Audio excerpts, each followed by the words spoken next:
starting things off, really, tell people about what you were doing before Marble, maybe even start from where you went to school, some of the, favorite jobs you had, or even some of the learning experience jobs you had, and kind of what led you down the path to Marble. Okay. Well, let me give you a bit of background for myself. I was raised in the small town of in the West Kootenay Trail, BC. I have an older brother and a younger brother and a younger sister. My mom and dad were imports from Italy, so I'm first generation Canadian.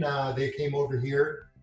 In fact, they met each other over here, and so my dad worked for the for Cominco, which is now called Tech in Trail. I've always been, and I don't, where did I get it from? I'm not really sure. But in my grad year, I had 3 jobs as I was going, finishing my grad year. Work was really important to me. Money, something about money and me attracted each other to it. But I always looked at them as challenges. It wasn't a matter of how much money I had, is what can I do to achieve someone to give me money or someone to pay me money.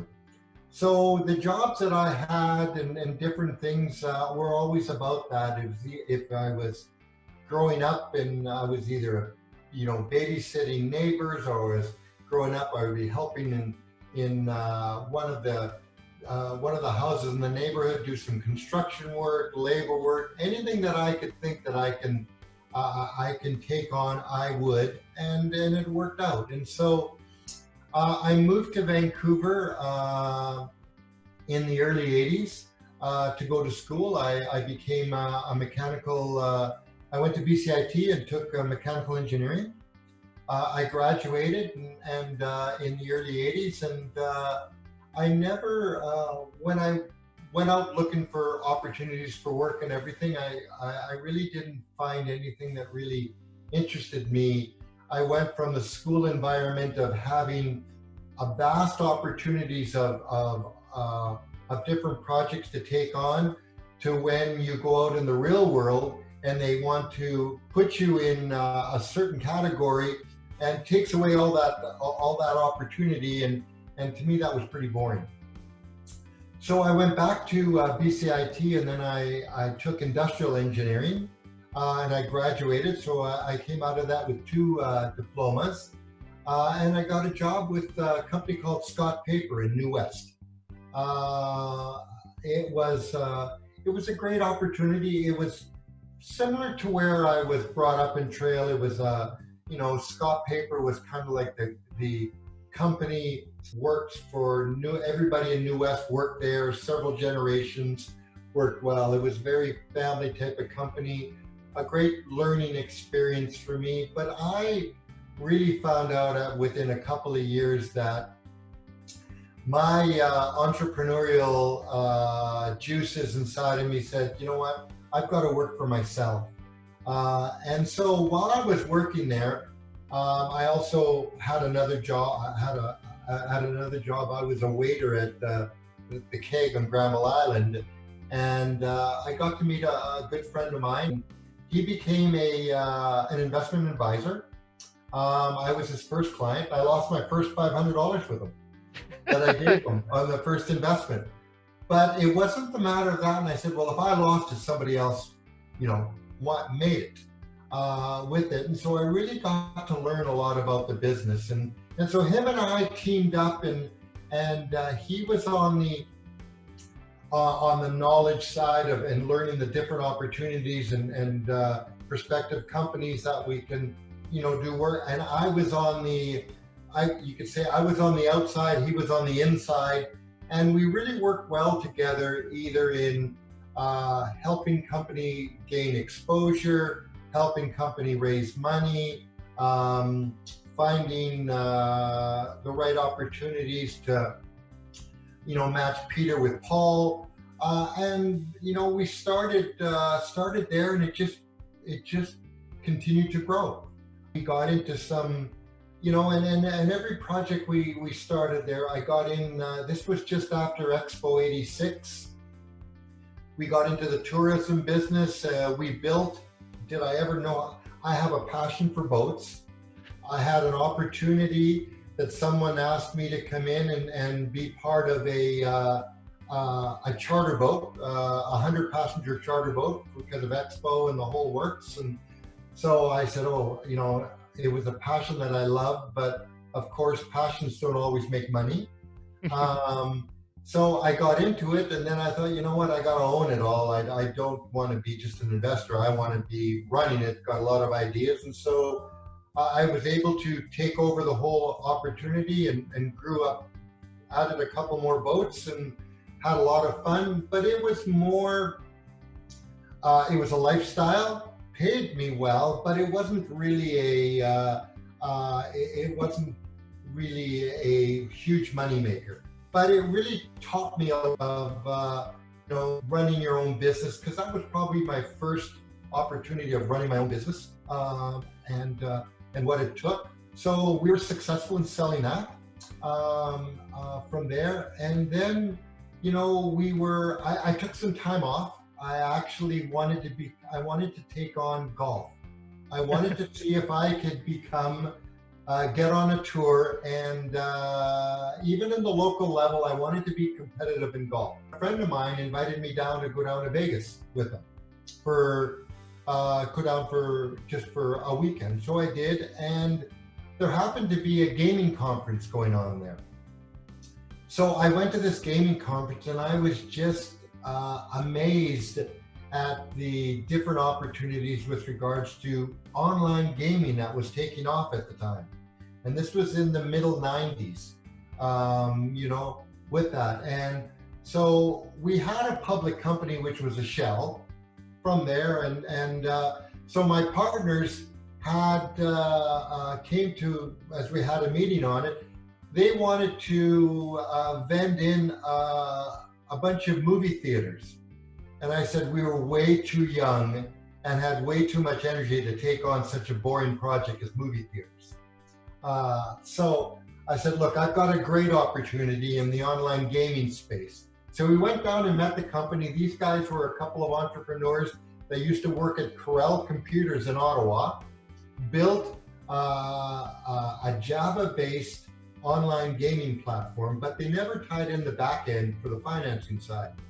So we were able to negotiate that. We actually acquired that company, put it into the shell. It became Chartwell Technology. And we grew that company from the three of us, starting off with nothing. We raised $1 million just before, 2 weeks before the old market crashed in 2000, the tech bubble.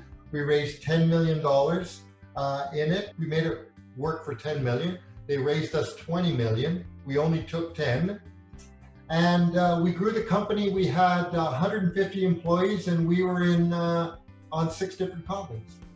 And we actually sold the company to Amaya Gaming, which is now PokerStars. Wow. So, how much did you sell it for? When we sold the company, it had a market cap of around $300 million. Wow.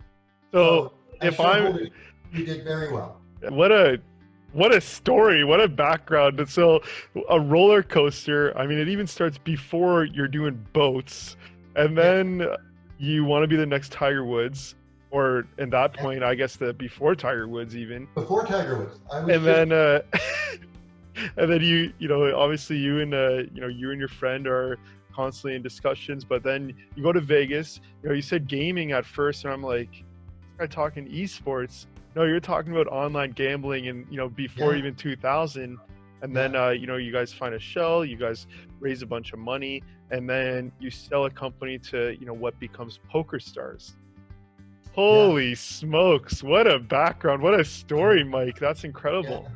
Some people in the industry that knew of me, and so because we were based in Calgary, and Calgary is the oil and gas capital of Canada, but we had a gaming company, and all of our technology guys and everything were there. A couple of guys to help them start up. They've already started up, help them come in and help build this oil and gas company. I said, well, I know nothing about oil and gas. I said, well, you knew nothing about gaming too when you started and everything. He said, but you really have a great work ethic and you seem to really get along well with people and you have an understanding for business. So I did my due diligence and I said, okay, well, I'll only take on this project if I'm the CEO and I have full control of how the company's supposed to go forward. So they gave me that. I actually went forward then and started, I put together my team, and this was just again, as the Bakken oil play was starting to become very big in southern Alberta, in Montana and North Dakota. Well, we became one of the largest landholders of Bakken play in Montana. We had over 500,000 acres.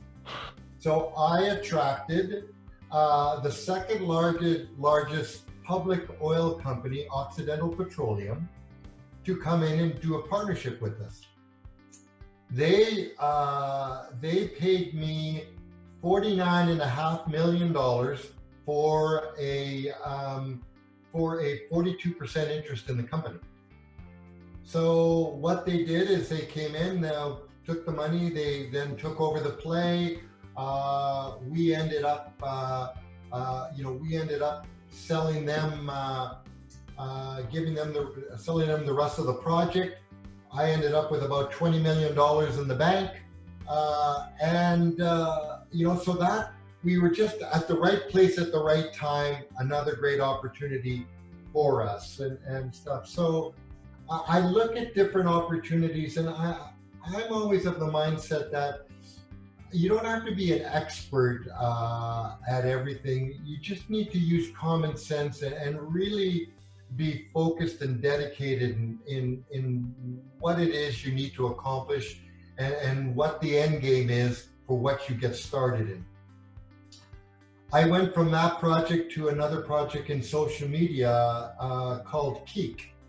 Keek was a 36-second short form video, which was in competition with Instagram and in cross-related with Twitter, and their 6-second video stops, and so on. Instagram had a 15-second. Well, Keek had a 36-second, and we were building up our user base and everything, and it wasn't until we had, and had to get influencers to be able to gain momentum and gain users. So we had the Kardashians as influencers with our program. And so Kim Kardashian kept a video of her on a camel in Saudi Arabia. All of a sudden, our platform exploded. We went up to 60 million users. And we started to monetize that. And so, the company grew to the point where it was outside of my expertise. We brought in management that was more into the social media and moved that forward. And then from there, so I sort of passed the baton and realized that, it was time for me to move on. I enjoyed it, but I was living in Toronto. My family was in Vancouver, commuting back and forth. It became a little bit tough on me. I kind of missed my daughter growing up a lot, and so it was time for me to move back. And I came back here and took some time off and reacquainted with everything, and got back to my passion of golf. My next opportunity was again in software as a platform that I got approached by some people that I did business with in the past. They were in the automotive industry, and they felt that, and they managed a couple of stores, and they really that the whole shift in people buying cars, and nobody wanted to go to the dealerships. They don't want to talk to salesmen because they know less about the car than the actual person doing all of their homework. In fact, most people do more homework in the car they want to buy than in the house they're going to buy. So it was something that really intrigued me with it, and so we started it up from scratch again. They asked me to come in and oversee it, and it was a company called Leapfrog, and our tagline was "Skip the Salesman." So we built a platform where we integrated dealerships' live inventory, but only for new cars, with our platform, so that anything you saw on Leapfrog was sitting on a dealer's lot. And what we did is we gamified it. We found that dealers were ecstatic because the dealers were getting on average between $500 and $1,500 more than what they actually would sell the car for, what they actually stated that they would sell the car for.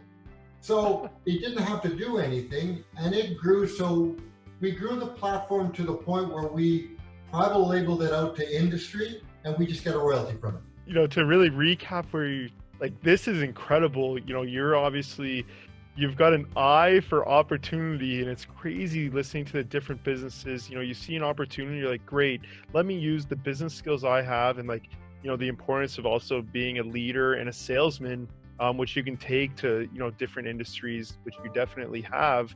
And, you know, what you've done, what you've accomplished, I mean, it just looks like a endless success story.